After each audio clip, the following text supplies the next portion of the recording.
The presence of certain colors at polling stations during the just concluded disciplined services balloting was found to be bothersome for the opposition People's Progressive Party Civic. Things that might seem insignificant to many are not taken for granted by that party.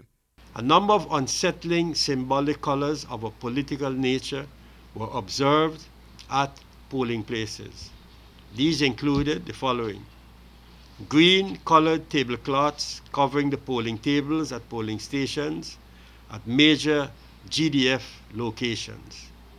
What was noticeable was the color was not of the GDF camouflage or other service types, but was clearly of the type of color used by the APNU-AFC, now in the seat of government.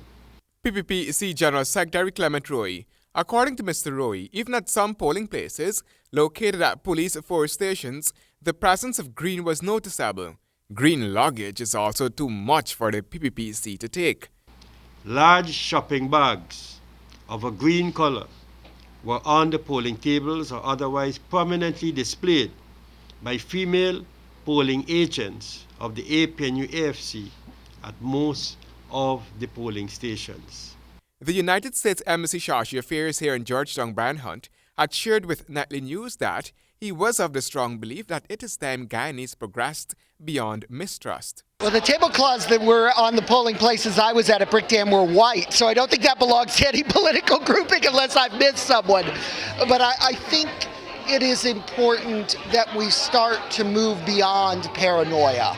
I think it is important that we start to recognize a color sometimes is just a color.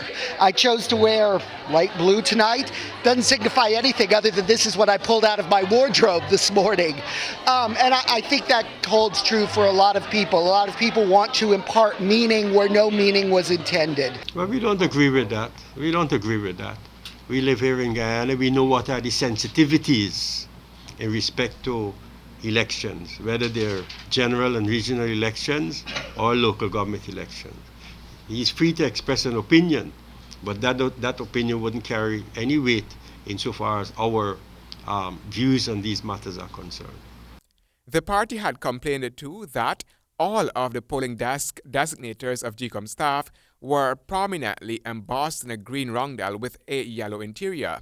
The Pppc has complained too of voter molestation and intimidation of disciplined services voters, alleged failure to maintain the required 200-yard boundary for non-voters at polling places, and voting without national ID cards. The lack of ethnic diversity among staff of the Ghana Elections Commission was also highlighted, with some 75% of staff said to be of one ethnic group. That has been sternly refuted by Chairman of the Ghana Elections Commission, Dr. Steve Surjabali. The opposition has stated that from its calculations, there was a 54.9% voters turnout, with 3,147 persons voting out of a pool of nearly 7,000. Handel Duncan, HGP Nightly News.